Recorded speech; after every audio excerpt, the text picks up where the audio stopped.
Olá, família! Graça e paz abençoados, sejam todos bem-vindos. Sejam muito bem-vindos a mais uma mensagem aqui pelo canal Elcio Jesus /MGV. Vamos crescer na graça e no conhecimento do Pai, vamos desfrutar de mais um tema, vamos comunicar coisas espirituais com os espirituais, aqueles que tiveram a mente ativada, os olhos iluminados. Quero aqui agradecer aos irmãos que compareceram ontem lá na Boca do Rio. Ontem nós fizemos uma reunião, nossa primeira reunião lá na Boca do Rio. Foi muito bom, muito significante, muito edificante com os amados lá, tá bom? As nossas mensagens lá em Salvador, de Salvador, nós não estamos transmitindo, tá bom? Em breve eu vou trazer um resumo acerca daquilo que foi falado lá. Mas vamos que vamos. Casa de Deus visitada por Satanás. Este é o tema que nós vamos discorrer nesta tarde. Como estão vocês? Eu espero que em perfeita vitória. Reinaldo Júnior, graça e paz. Vamos que vamos, meus amados irmãos. Casa de Deus visitada por Satanás. Este é o tema. A irmã Sônia, sempre presente. Vamos lá. Mateus capítulo 16, versículo 13. Olha o relato. Indo Jesus para os lados de Cesareia de Filipe, perguntou a seus discípulos: quem diz o povo ser o Filho do Homem?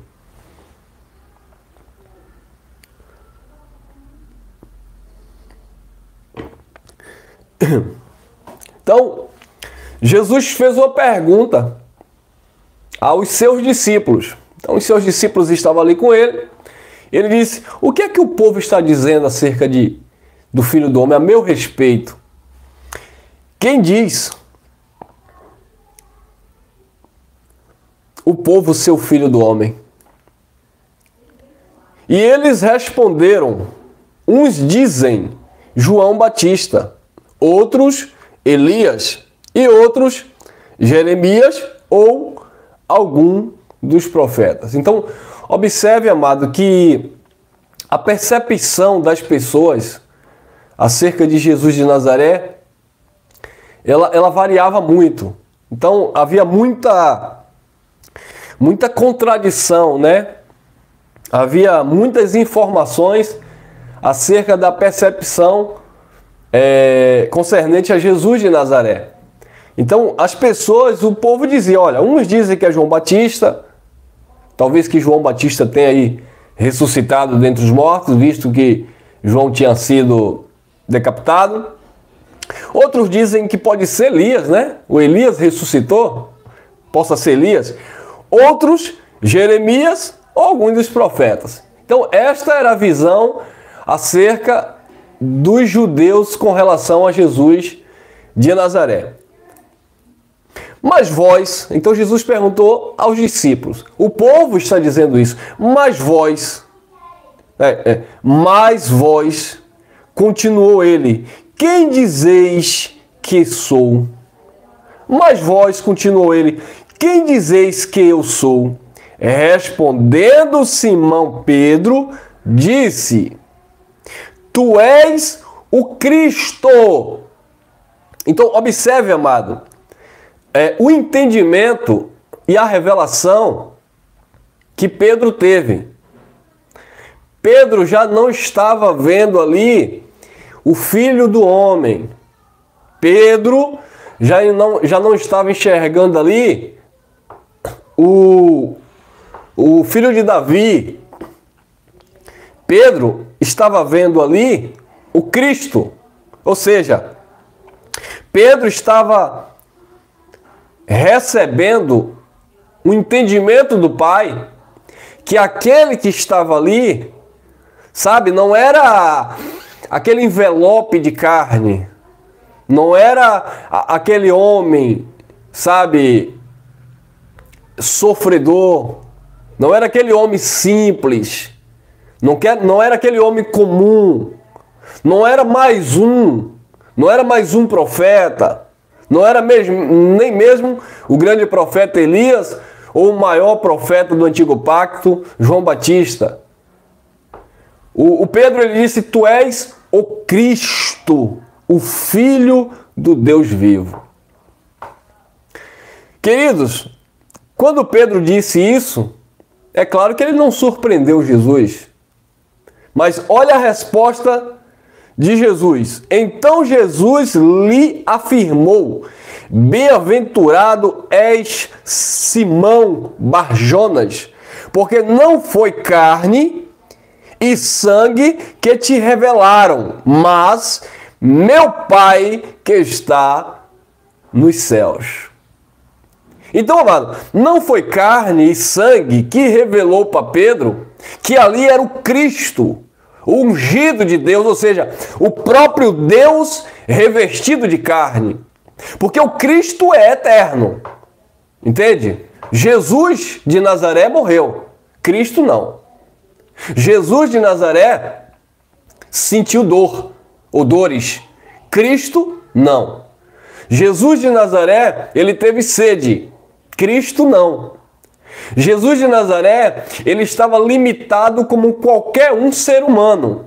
O Cristo, o ungido ou o Messias, não, porque era o próprio Deus encarnado, tá?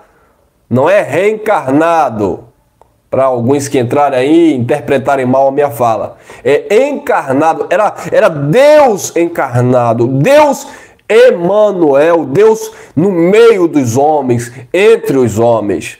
Por isso que diz lá no livro histórico de João: e o princípio era o verbo, e o verbo estava com Deus, e o verbo era Deus, e o verbo se fez carne. Esse Cristo que habitou entre os seres humanos, ele se revestiu de carne, Hebreus 2,14, visto como os filhos participam de carne e sangue, ele também, o Cristo, o ungido de Deus, o próprio Deus, participou das mesmas coisas.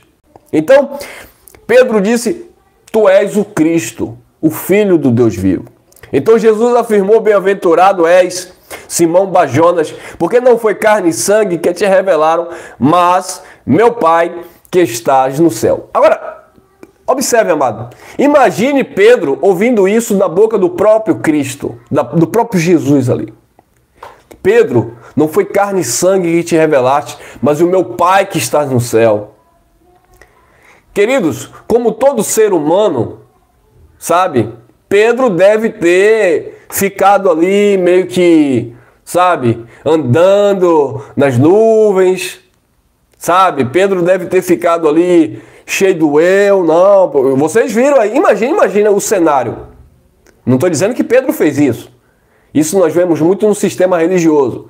É, porque eu sou mais usado por Deus, porque você é apenas um obreiro, eu sou pastor, eu sou evangelista, né? Eu sou puxa-saco do pastor presidente, entendeu?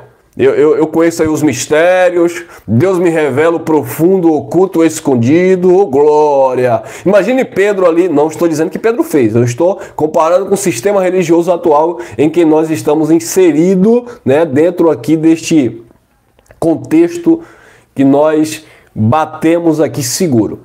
Então, queridos, imagine Pedro ali todo cheio de si. Você viu aí, João? Você viu aí, Tiago? Deus me usou para eu revelar, né, confirmar, testificar que ele é o Cristo. Vocês viram? O próprio mestre falou aí de mim, ó, vocês viram aí? Imagine Pedro cheio de si, sabe? O ego de Pedro foi lá para cima, e aí nós vamos ver no contexto que foi isso que aconteceu. Então Pedro, né, quando Jesus disse: olha, não foi carne e sangue que te revelou, porque carne e sangue não revela nada, mano. A teologia não revela a grandeza de Deus, não revela a graça de Deus. Sabe? Esses seminários teológicos, esses anéis de doutores em divindade, porque eu estudo grego, hebraico, aramaico, não importa, amado. Se o Pai não abrir a mente, se o Pai não arrancar de fato o véu e revelar a sua verdade, não adianta você ter estudado, ter feito faculdade teológica. E não, isso é tudo muito bom, tecnicamente falando. traz um certo conhecimento ali básico com relação às coisas religiosas, não com as coisas divinas, que são reveladas, discernidas espiritualmente. Então Jesus disse, olha, não foi carne e sangue que te revelou. A religião, amada, por muitos anos, eu acredito que assim como foi comigo, foram com vocês também, por muitos anos a religião tentou explicar Deus da sua forma religiosa, carnal, humana, consultando carne e sangue. É aquilo que você tem que fazer o jejum para agradar e se aproximar de Deus e ter santidade. É aquilo que você tem que pagar o preço e desafiar Deus para ver se Deus vem te favorecer em alguma coisa. Você tem que exercer a sua fé em um copo com água, exercer sua fé em um objeto, em um amuleto, sabe? Esse misticismo, esse ocultismo para ver se Deus, sabe? É isso que a religião nos ensinou. Carne e sangue nunca manifestou a graça de Deus. Carne e sangue, conhecimento teológico, religioso, nunca de fato revelou a grandeza desse Cristo que vive em nós, Criador dos céus e da terra e que nos conduz em perfeita vitória. Então Pedro entendeu aqui, né? Jesus falou que foi o Pai que havia revelado e não carne e sangue. Vamos continuar o texto. Então, Mateus 16, 20. Então, advertiu os discípulos de que a ninguém dissesse ser ele o Cristo. Então Jesus disse, olha, vocês já estão sabendo que eu sou Cristo, eu sou ungido, mas no momento eu não quero que vocês passem isso adiante. Não é para dizer a ninguém que eu sou Cristo, não era ainda o momento, não era para falar. Jesus queria saber o que era, é claro que Jesus já sabia, mas Jesus queria ouvir da própria boca. Interessante isso, né, amado? Jesus não sabia o que Pedro sabia, desculpa aí a redundância, né? Para aqueles irmãos que dizem, não precisa orar porque Deus já sabe o que você vai falar. Não precisa abrir a boca e verbalizar porque Deus já conhece aquilo que está na tua mente e no teu coração. Ué, e Jesus também não sabia que Pedro sabia? Ou Jesus não sabia que Pedro não sabia? Então Jesus sabia. Mas Jesus queria ouvir dos seus discípulos. E vocês, quem dizes ser o Filho do Homem? Eu quero ouvir de vocês. Mas Jesus sabia, claro que Jesus sabia. Entenderam, amado? Então advertiu os discípulos que a ninguém dissessem ser ele o Cristo. Não é para falar para ninguém no momento. Versículo 21. Desde esse tempo, né? Desde esse tempo, começou Jesus Cristo a mostrar a seus discípulos, olha lá, que lhe era necessário seguir para Jerusalém e sofrer muitas coisas dos anciãos, dos principais sacerdotes e dos escribas, ser morto e ressuscitado no terceiro dia. Então Jesus chamou os seus discípulos assim, a si e disse, olha, eu quero mostrar para vocês que é necessário seguirmos para Jerusalém. E lá eu vou sofrer muitas coisas. De quem? Do Exu Caveira, do Preto Velho. Não, eu vou sofrer do Satanás. O Satanás está lá. O diabo ele já está lá no deserto, tudo preparado. O diabo já preparou a mesa no deserto, irmão. O diabo preparou um laço do passarinheiro e a peste perniciosa. O diabo já armou sua arapuca. Já está lá com a sua gaiola, esperando Jesus de Nazaré chegar para possuir Jesus e balançar Jesus e jogar Jesus. Não, irmão. Não. Jesus disse, olha, eu vou sofrer muitas coisas dos anciãos, dos principais sacerdotes e dos escribas. Resumindo, Jesus ia sofrer dos religiosos. Jesus, amado, ia padecer na mão dos religiosos. Tanto é que Paulo fala na carta aos Tessalonicenses que os judeus que crucificaram Jesus e mataram os profetas, Paulo disse, nos persegue para que nós não venhamos pregar o evangelho que promove a salvação aos gentios. Paulo disse, eu queria ter com vocês, não uma vez, mas duas, três, mas Satanás me impediu. E Satanás, naquele contexto, era justamente esses homens aí, olha. Os anciãos, os principais dos judeus e os escribas. Assim como eles perseguiram Jesus, assim como eles crucificaram Jesus. Ah, irmão, quem crucificou Jesus foram os romanos. Sim, por causa deles. Eles eram os verdadeiros diabos, Satanás, na vida de Jesus. Então, amados, Jesus teve que padecer tudo isso. E no deserto, lá em Mateus 24, ele ser tentado na sua própria condição humana, sabedor de que ele, tendo total autoridade de fazer o que ele quisesse fazer, mas ele estava submetido a uma autoridade maior, ou seja, ele estava ali como filho e devia submissão ao Criador eterno. Então ele teve que anular as suas próprias vontades. Assim como ele orava no Getsêmani, se possível for, passa de mim esse cálice, mas não seja feita a minha, mas a tua vontade. Porque ele sabia que a vontade dele era, era não passar por aquele momento difícil na carne. Então esse foi o diabo que tentou Jesus lá no deserto. A sua natureza humana fragilizada, sabedor de que tinha uma autoridade e poder para se livrar daquela situação, mas escolheu padecer porque havia uma obra a ser consumada. Mas esses aqui que eram os verdadeiros Satanás na vida de Jesus. Jesus ia padecer muitas coisas pelos anciãos, dos principais dos sacerdotes e escribas, ser morto e ressuscitado no terceiro dia. Mas estamos ainda falando de casa de Deus visitada por Satanás. Vamos lá. 16, 22, Mateus. Deixa eu tomar uma água aqui.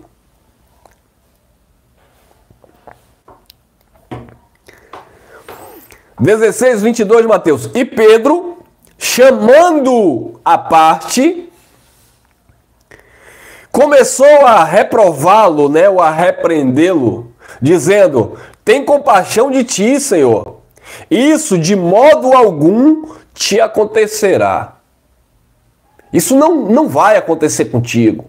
Observe, amado, que a casa de Deus, Pedro, estava agora sendo visitada por Satanás. Este é o fio da mensagem, é a ideia da mensagem, é a revelação da palavra que nós queremos transmitir.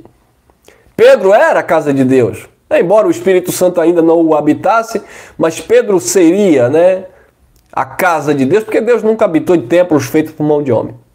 Mas aquela mesma casa de Deus que abriu a boca para exaltar o Criador, abriu a boca para reconhecer e confessar que o Filho do Homem ali, na verdade, não era um profeta, não era João, não era Elias, que na verdade ele era o Cristo de Deus, aquela mesma casa de Deus que expressou, que manifestou a semelhança do Pai, ela foi agora visitada por Satanás.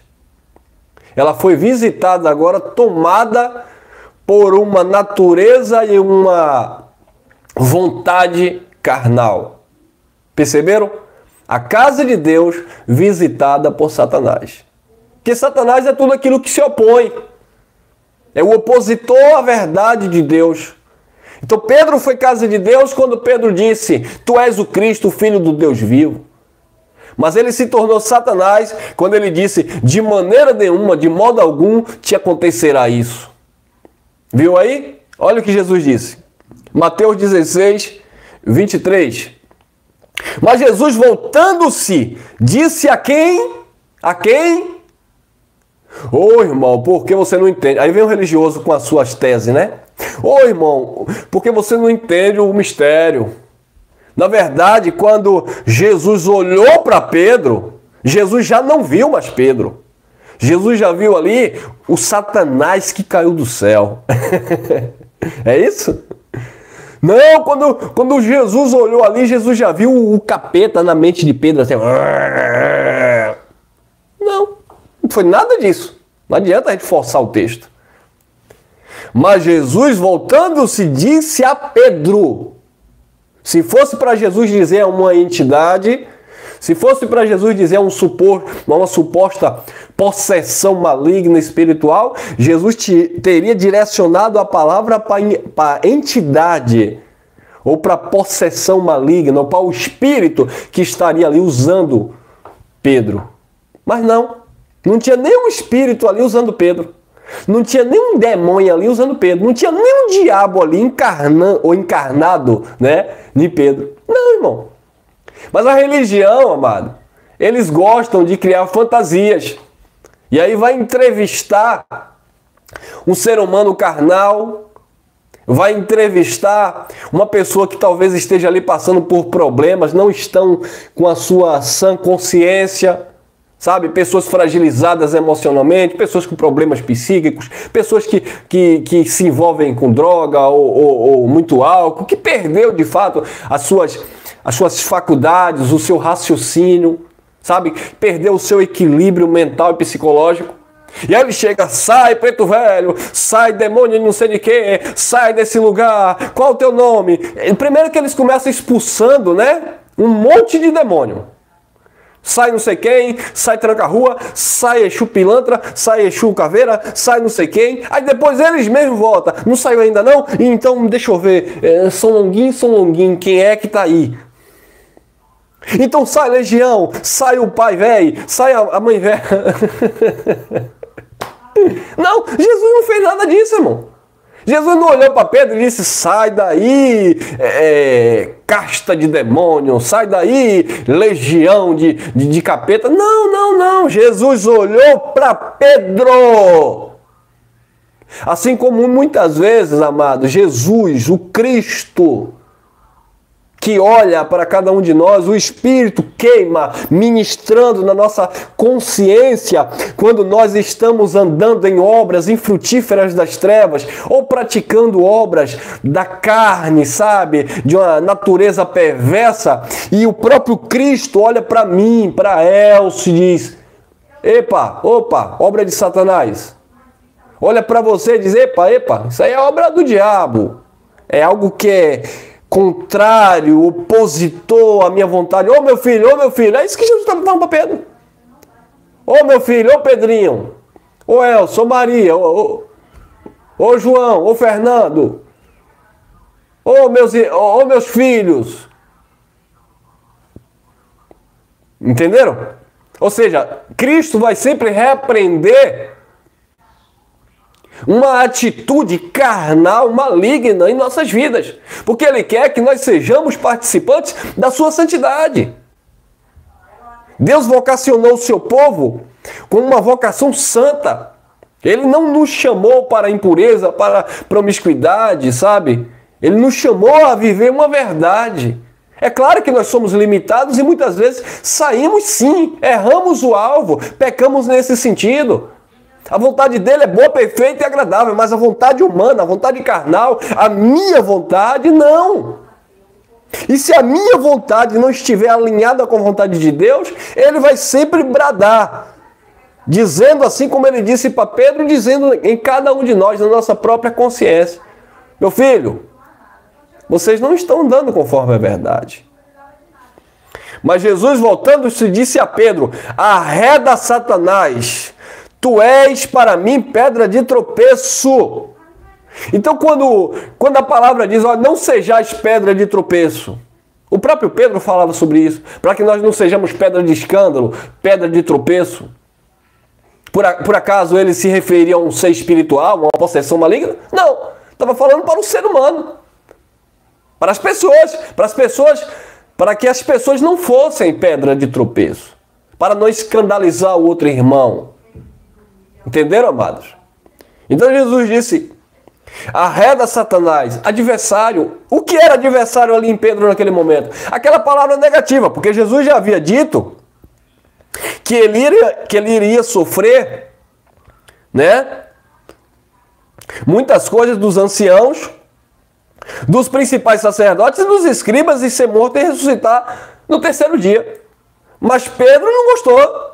Pedro disse que não ia acontecer não, de modo nenhum não te acontecerá isso. Aí Jesus disse, arreda Satanás, ou seja, era uma palavra opositora, contraditória àquilo que estava no propósito. Arreda Satanás, tu és para mim pedra de tropeço, porque não cogita das coisas de Deus, e sim das dos homens, não é do inferno, do capeta, do diabo, não, dos homens, ou seja, das coisas da carne. O mesmo Pedro, a casa de Deus, que disse tu és o Cristo, foi visitada por uma atitude satânica. A casa de Deus visitada por Satanás. Você não vai morrer. Não vai te acontecer isso. E Jesus disse, arreda de mim, para trás de mim, Satanás. Porque tu não cogita as coisas de Deus, tu não conheces as coisas de Deus, mas as coisas dos homens, as coisas da carne.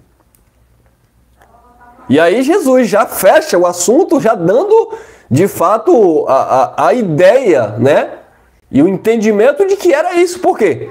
Mateus 16, 24, ele disse, então disse Jesus a seus discípulos, se alguém quer vir após mim, a si mesmo se negue, tome a sua cruz e siga-me. Ou seja, Jesus estava ali dizendo, Pedro, você tem que negar a si mesmo. Você tem que seguir a mim. Quer vir após mim? Então negue-se a si mesmo. Não é mais a tua vontade. Não é mais você dizer, não vai acontecer isso porque eu não vou deixar, não vou permitir, como mesmo Pedro disse. De modo nenhum eu vou te trair, bebê, bababá. E Jesus disse, tu vai me trair. Tu vai me trair. Tu vai me negar. Negar, melhor dizendo, né? Então, queridos, foi isso que Jesus estava falando. A casa de Deus que glorificou dizendo que era do Cristo, visitada por Satanás, já se opondo àquilo que teria que acontecer. E Jesus disse, olha, se vocês não negarem a vocês mesmos, tomar a cruz de vocês e me seguirem, vocês não é digno de ser meu discípulo. Vamos lá. 2 Coríntios capítulo 6, versículo 14. Olha lá.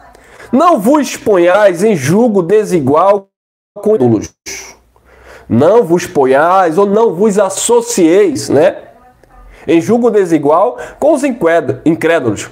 Porquanto, que sociedade pode haver entre a justiça e a iniquidade? Que sociedade pode haver entre a justiça e a injustiça?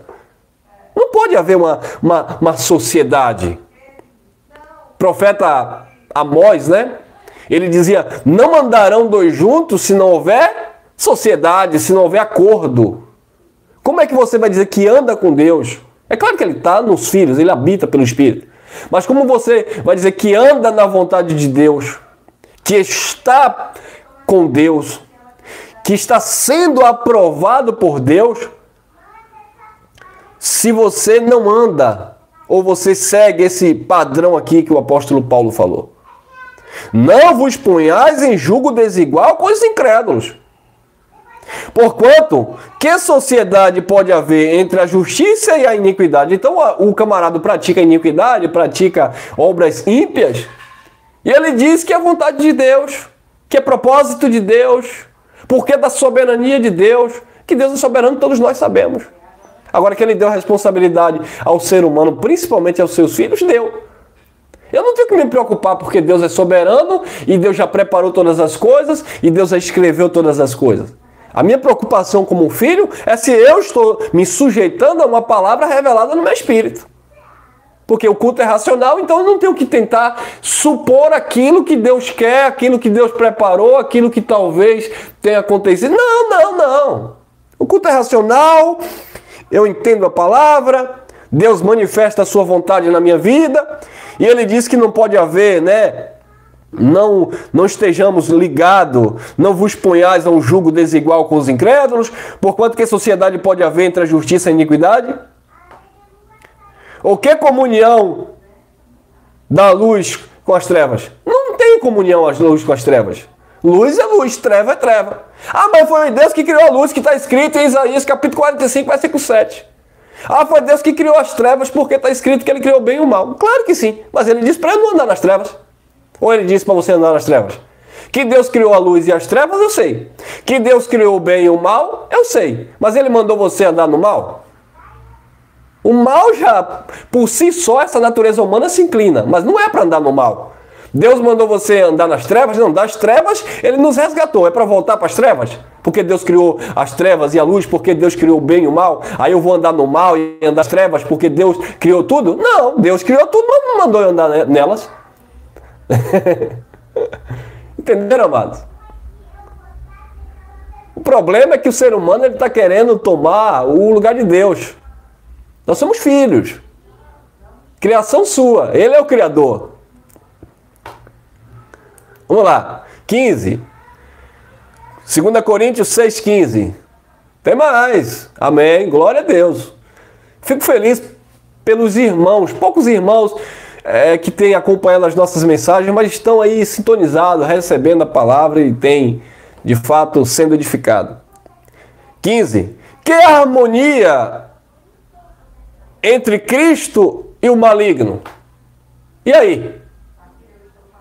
Deus criou o bem e o mal? Sim, mas que é a harmonia entre Cristo e o maligno? Não há harmonia, irmãos.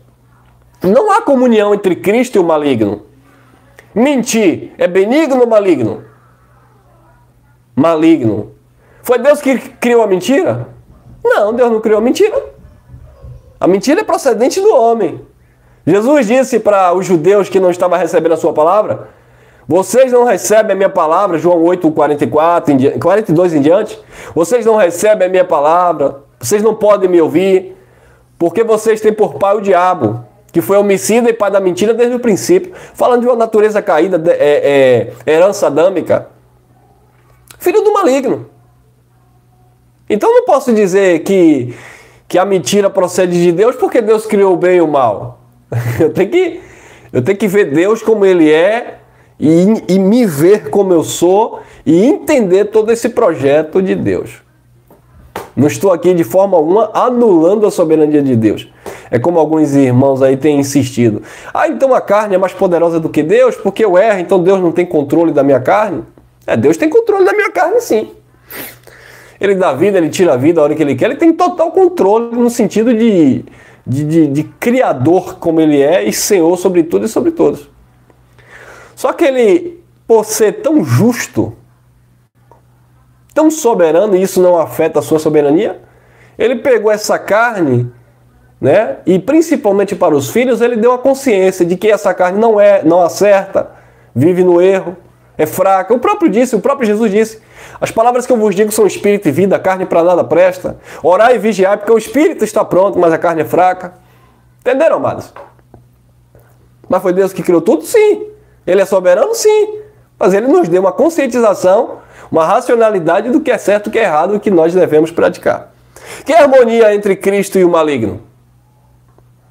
Ou que união do crente com o incrédulo? Qual é a união que vai haver? Eu não estou falando você não ter amizade. Não estou falando você não conversar. Eu não estou falando você não se relacionar socialmente falando. Não é nesse sentido. Mas não existe aí uma união. O crente, aquele que crê com o incrédulo.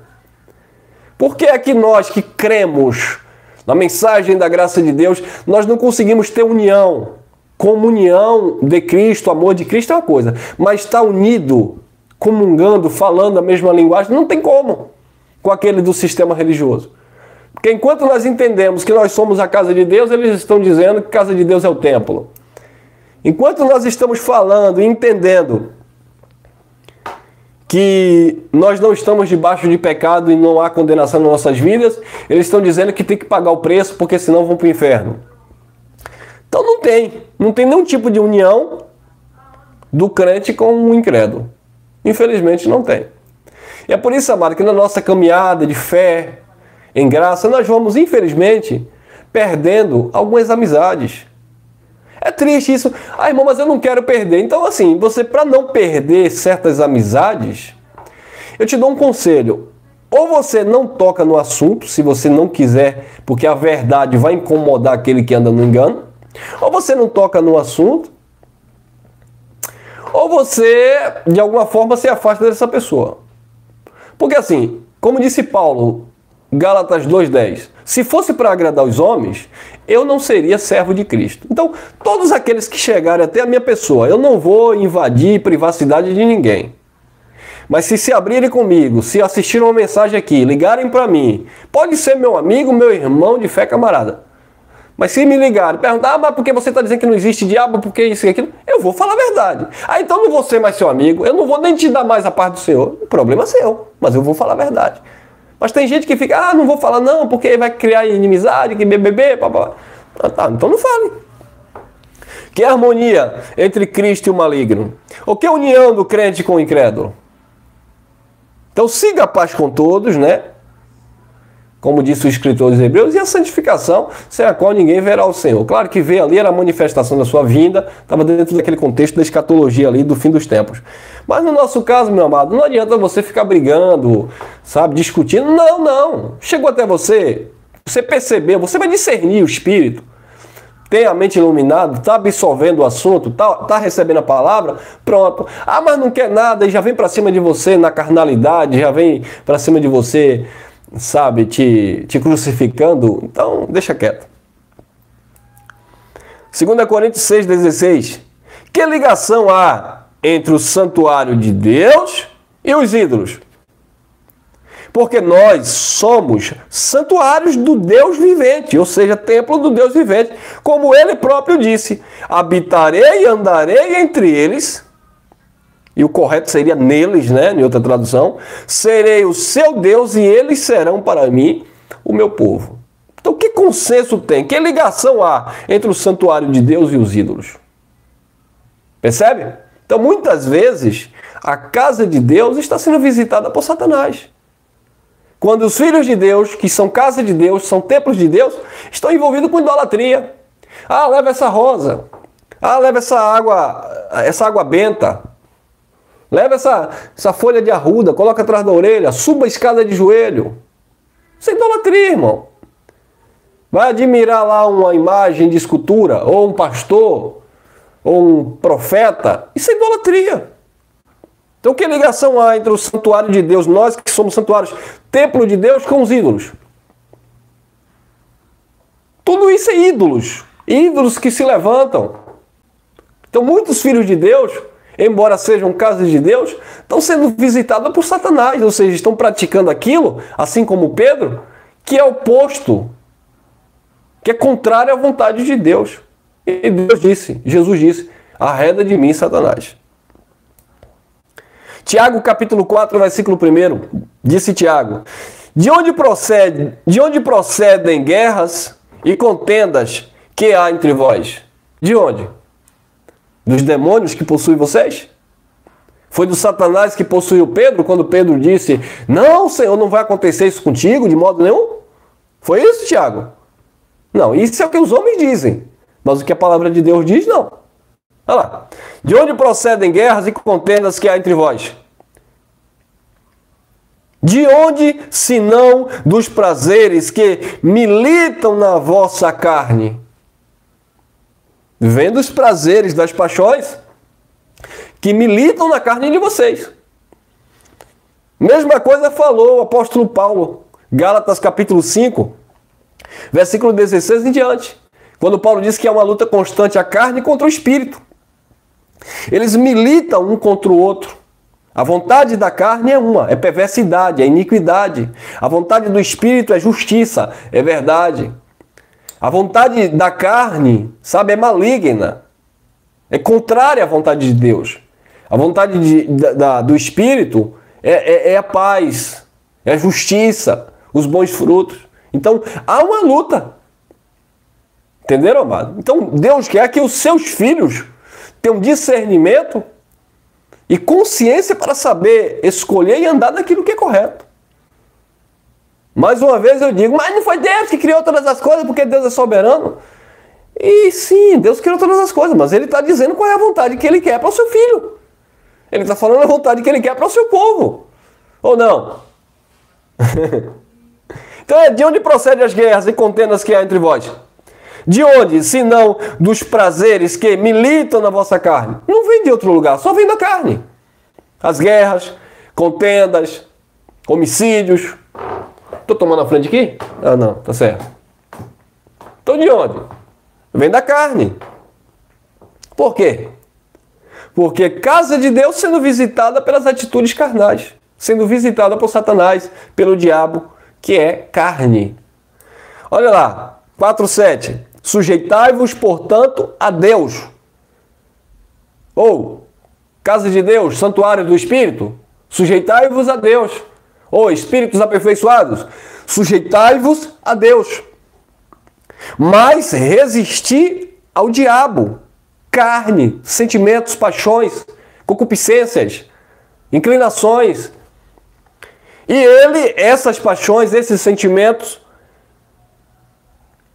fugirá de vocês. Quando você substitui, sabe? É isso que Jesus falou, nós temos já uma mensagem aqui gravada. Quando o espírito está ali, ele é expulso, a casa é varrida, e ele volta, vê a casa varrida, ele vem, traz mais 7 e habita ali. E o último estado daquele homem é pior do que o primeiro.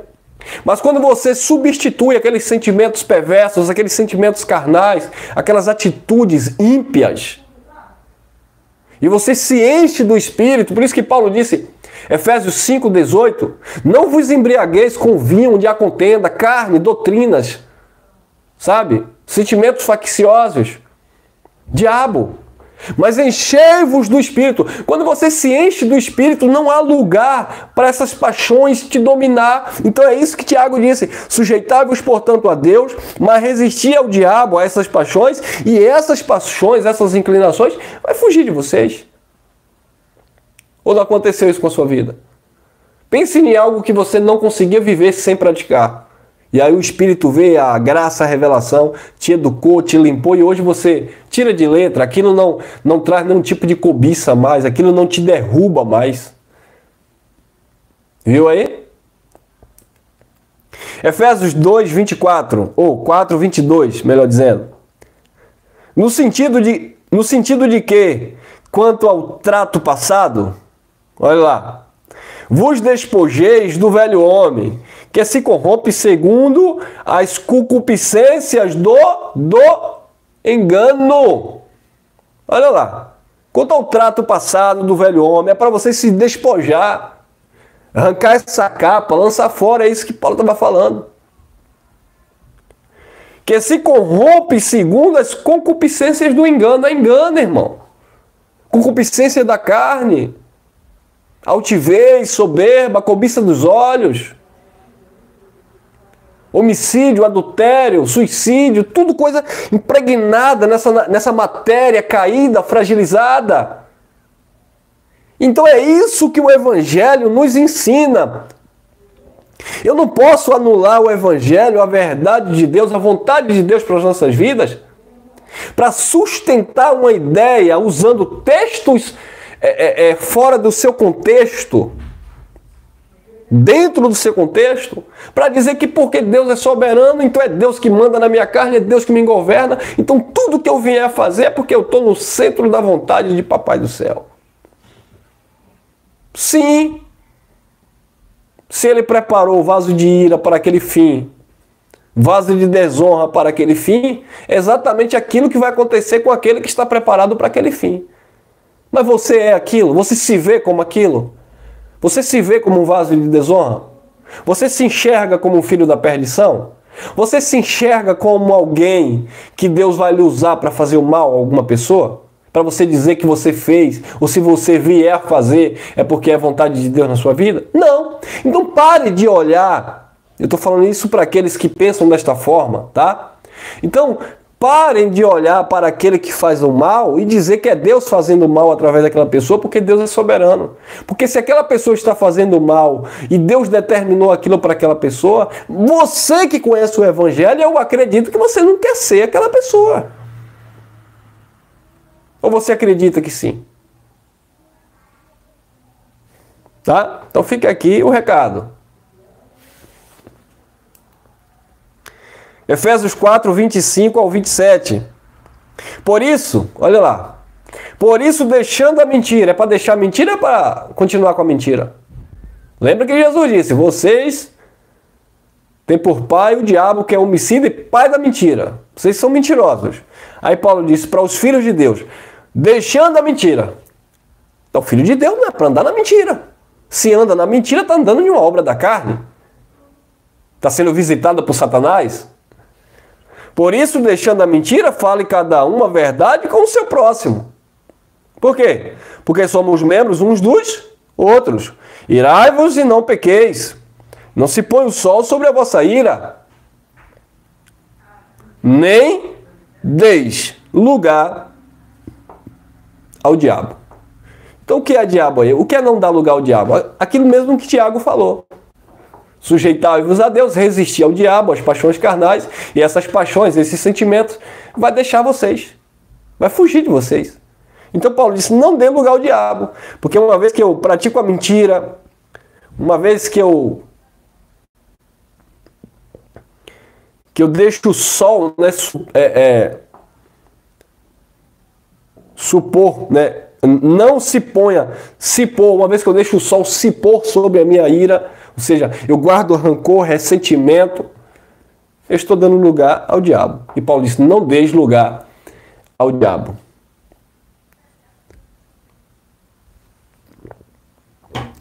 Era isso que Paulo falava para Timóteo.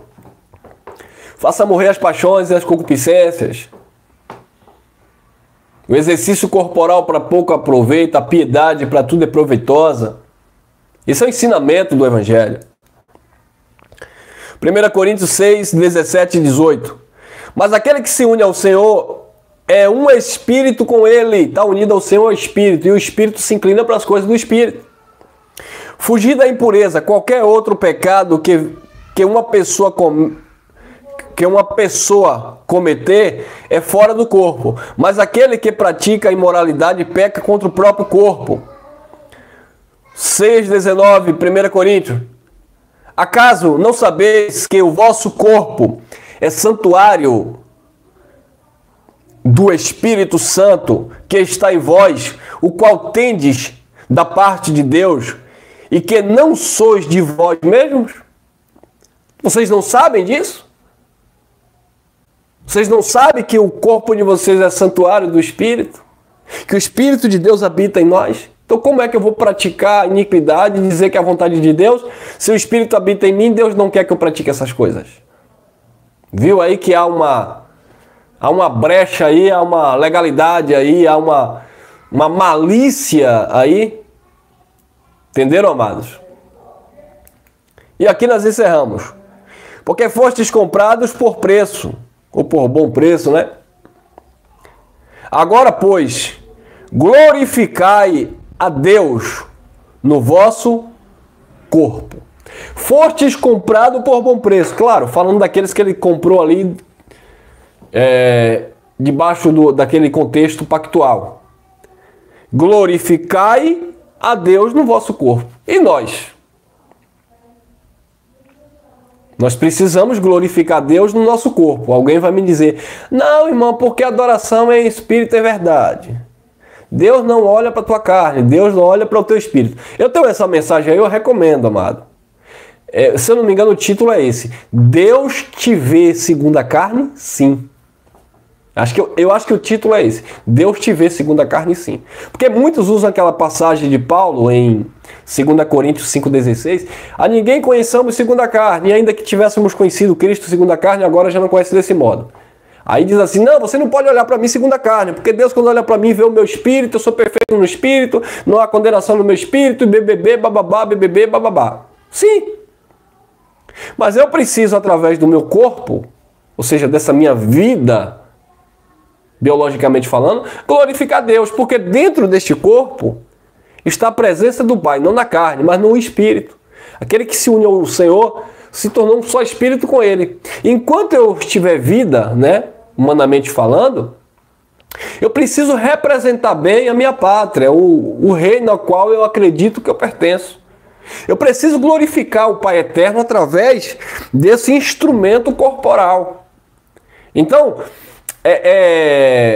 sabe, é distorcer as coisas em dizer que não, tanto faz como tanto fez, essa carne velha aí, bababá. Ela não presta, eu sei que ela só se inclina para o que é errado, mas ela precisa ser domada. É por isso que Paulo disse, eu esmurro a minha carne ou o meu corpo para que pregando aos outros eu não venha a ser reprovado. Então, eu entendo que ela é fraca, eu entendo que ela é debilitada, eu entendo que ela para nada servem, né? Como disse Jesus. Mas eu entendo também porque existe uma consciência espiritual, existe um mover de Deus na minha vida, existe uma ligação entre o nosso espírito, né, com o espírito do Eterno que habita em nós, que nós agora vamos fazer morrer essas paixões satânicas, carnais, que fluem dos nossos membros. Entenderam? Então, a gente não pode, amado, em graça, se utilizar de um versículo isolado maliciosamente. Pedro disse isso: não useis a liberdade como capa de malícia para praticar, sabe, as concupiscências, os enganos, e dizer que... Não, isso é malícia, irmão.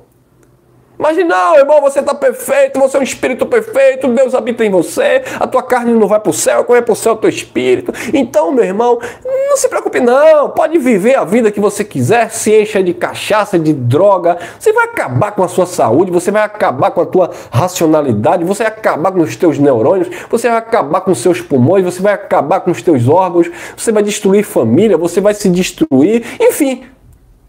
Mas não importa não, porque Deus me vê no espírito.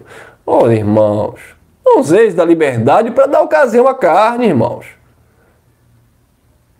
Entenderam, amados? Porque fostes comprados, eles foram comprados por preço. Agora, pois, glorificai a Deus no vosso corpo. Então, nós precisamos entender que é o nosso espírito que se inclina para Deus. Sim, mas esse espírito, enquanto estamos aqui revestido de carne,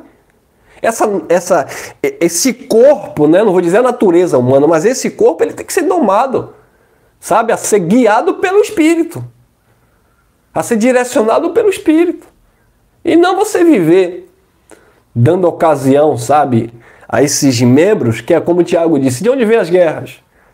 De onde vêm as pelejas e contendas entre vós? Não vem disto dos vossos membros que guerreiam no vosso corpo, na vossa carne? Esse é o nosso maior inimigo que está ao nosso derredor, bramando como leão, buscando a você mesmo para te tragar. Infelizmente, muitos têm sido tragados, embora tenha dito que estão em graça e conhecem a verdade de Deus. Porque se deixaram levar pelas paixões e concupiscências sob a desculpa ou a justificativa de que Deus não te vê segundo a carne, só te vê segundo o Espírito, BBB, bababá. Tá? Ficamos por aqui, amados. Graça e paz, que essa palavra tenha te edificado. Se você gostou, deixa seu like aí. Se você não é inscrito, se inscreva aí. Compartilhe à vontade e vamos que vamos crescer a cada dia na graça e no conhecimento do nosso Deus eterno. Graça e paz. Beijo no coração.